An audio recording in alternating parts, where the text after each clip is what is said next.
दोस्तों, नाम के साथ चमत्कार भी होने लगा है।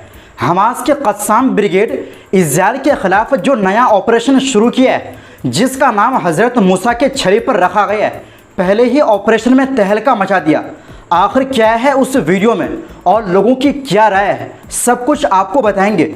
और अगली खबर में आपको बताएंगे 24 घंटे के अंदर इजराइल पर यमन का तीसरा अटैक है।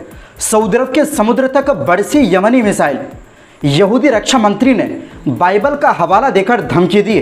और साथ में आपको बताएंगे यूक्रेन में यूरोपीय देशों ने विदेशी फौज तैनात करने का फैसला किया तो रूस हुआ आग बबूला, बोले पूरा यूरोप जलेगा, फिर मामला युद्ध के मैदान में ही होगा तय। और इसी के साथ प्रतिबंधों की आशंका के बीच ईरान के विदेश मंत्री पहुंचे कतर। आखिर क्यों है खास, तो बिना समय गंवाए खबरों की शुरुआत करते हैं। दोस्तों, गाजा के अल कस्साम ब्रिगेड यानी हमास का सैन्य विंग के नए वीडियो ने सोशल मीडिया पर तहलका मचा दिया है। लोगों का कहना है कि ये इस बात का सबूत है कि फिलिस्तीनी मुजाहिदीन अब पहले से कहीं ज़्यादा संगठित और मजबूत हो चुका है।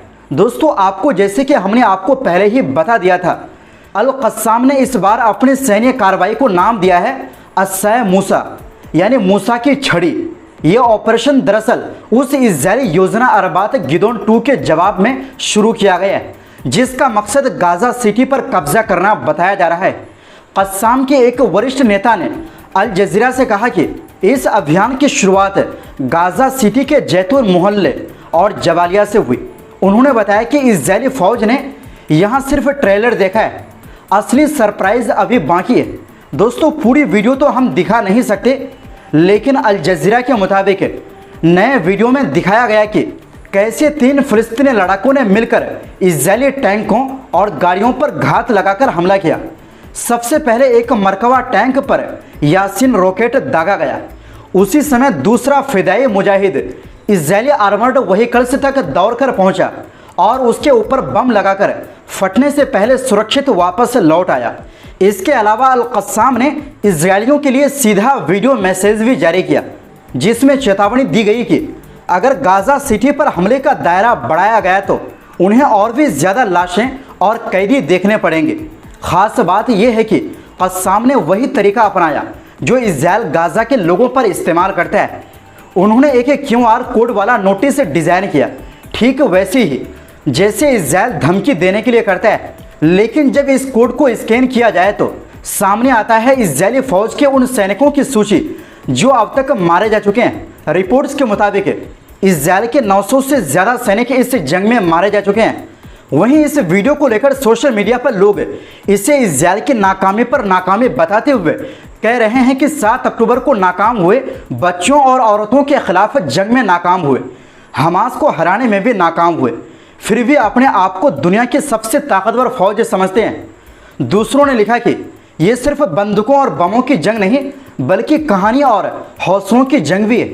इजराइल मैदान में कब्जा करना चाहता है, जबकि हमास सुरंगों, घात और गुरिल्ला लड़ाई के सहारे जंग को लंबा खींचने की तैयारी में है। और इसी बीच कुछ लोग हकीकत की तरफ भी इशारा कर रहे हैं कि सारी बहादुरी और विरोध के बावजूद गाजा अब भी तबाही, कत्लेआम और भूखमरी का शिकार है और इजराइल बिना किसी अरब रुकावट के शहर दर शहर आगे बढ़ रहा है। वहीं दूसरी ओर दोस्तों, इजरायली सेना ने गुरुवार को बताया कि यमन से छोड़ा गया एक मिसाइल इजराइल के बाहर खाली जगह में गिरा है। ये पिछले 24 घंटे में तीसरा हमला है।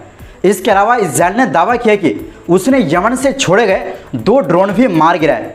इसी के साथ ब्रिटेन की मैरीटाइम ट्रेड ऑपरेशंस अथॉरिटी ने कहा कि लाल सागर में हुदैदा के पास एक जहाज के नज़दीक अज्ञात मिसाइल गिरी, जिससे समुद्री रास्तों पर फिर खतरा मंडराने लगा है। जहाज सुरक्षित है और सफ़र जारी रखे हुए हैं। यही नहीं, हाल ही में सऊदी अरब के यनबू के पास भी ऐसा ही धमाका हुआ था, जब एक जहाज के पास मिसाइल के टुकड़े गिरे थे। इन घटनाओं से यह डर फिर बढ़ गया है कि यमन के हौथी फिर लाल सागर में व्यापारी जहाज़ों पर हमले तेज कर सकते हैं। इजराइल के डिफेंस मिनिस्टर इजराइल काट्ज़ ने हौथियों को सीधी चेतावनी दी। उन्होंने बाइबल का हवाला देते हुए कहा, हौथी फिर से इजराइल पर मिसाइल दाग रहे हैं। अंधकार की मार, पही लौठों की मार, हम 10 मारें पूरी करेंगे। यानी इजराइल खुलकर कह रहा है कि अब हौथियों को कड़ा जवाब दिया जाएगा। दोस्तों हौथी पहले ही कह चुके हैं कि वो इस्राइल पर हमले तब तक जारी रखेंगे जब तक गाजा में कत्लेआम बंद नहीं होता। हाल ही में उन्होंने ऐलान किया कि उन्होंने तेल अवीव बेन गुरियन एयरपोर्ट पर बैलिस्टिक मिसाइल दागा है। उनका कहना है कि पिछले हफ्ते सना में इजरायली एयर स्ट्राइक में उनके प्रधानमंत्री और 11 अन्य नेताओं की मौत का बदला लेना भी ज़रूरी है। इस बीच यमन की हौथी सरकार ने हाल ही में कई यूएन कर्मचारियों को गिरफ्तार किया है। आरोप है कि ये लोग इजरायल और अमेरिका के लिए जासूसी कर रहे थे। इनमें WFP और यूनिसेफ के लोग भी शामिल बताए जा रहे हैं। हौथियों का दावा है कि अगर सबूत मिला तो इन्हें कोर्ट में पेश किया जाएगा। यूएन ने इन आरोपों को सिरे से खारिज कर दिया है और उसने ये भी कहा कि उसके कई कर्मचारी हौथियों के पास पहले से कैद है। कुछ तो सालों से ये पूरा मामला दिखाता है कि गाजा की जंग यमन से होते हुए पूरे क्षेत्र में फैल सकता है। वहीं दूसरी ओर दोस्तों रूस ने गुरुवार को साफ कर दिया कि वो यूक्रेन में किसी भी तरह के विदेशी दखल पर बात नहीं करेगा। रूस ने चेतावनी दी कि अगर यूरोप यूक्रेन को सुरक्षा देने की गारंटी देता है तो ये पूरे यूरोप के लिए खतरा होगा। साथ ही रूस ने धमकी दी कि अगर कोई समझौता नहीं हुआ तो मामला जंग के मैदान में ही तय किया जाएगा।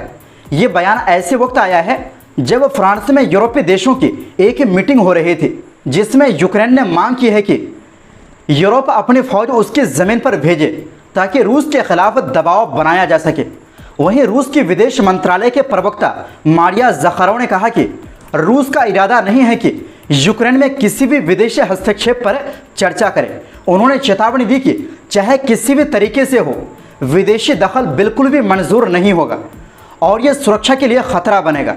उन्होंने आगे कहा कि जेलेंस्की जिन सुरक्षा गारंटियों की मांग कर रहे हैं वो पूरे यूरोप को खतरे में डाल सकती है। इधर फ्रांस के राष्ट्रपति एमैनुएल मैक्रोन ने कहा कि यूरोप तैयार है, जैसे ही शांति समझौता होगा हम तुरंत यूक्रेन को सुरक्षा गारंटी देंगे। उन्होंने बताया कि यूरोपीय रक्षा मंत्रियों ने सारे तैयारी कर ली, अब फैसला नेताओं के स्तर पर होना है। मैक्रोन ने सवाल उठाया कि अब देखना है कि रूस कितना ईमानदारी से शांति चाहता है। दूसरी तरफ यूक्रेन के राष्ट्रपति जेलेंस्की ने कहा कि अभी तक हमें रूस से ऐसा कोई इशारा नहीं मिला कि वो जंग खत्म करना चाहता है।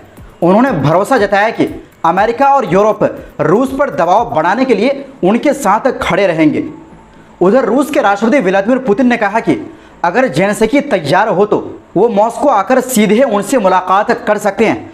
पुतिन ने कहा कि अगर समझदारी से काम लिया जाए तो यूक्रेन का मसला हल हो सकता है। ट्रंप की सरकार भी कोशिश कर रही है और मुझे लगता है कि थोड़ी सी उम्मीद बाकी है, लेकिन अगर समझौता नहीं हुआ तो हमें अपने सारे मसले सैन्य तरीके से निपटाने होंगे।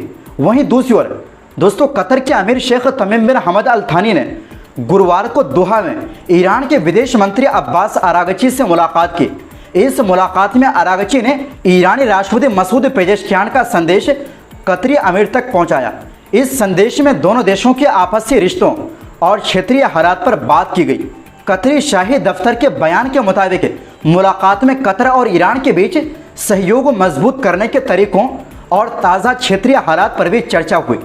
ये बैठक ऐसे समय पर हुई है जब ईरान और अंतर्राष्ट्रीय परमाणु ऊर्जा एजेंसी यानी IAEA के बीच सहयोग के ढांचे पर 2 दौर की बातचीत हुई, लेकिन कोई ठोस नतीजा नहीं निकला।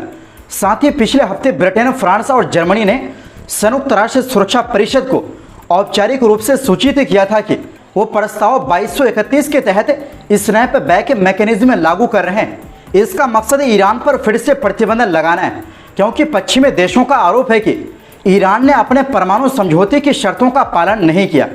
इस कदम के बाद अब 30 दिनों की अवधि शुरू हो गई है।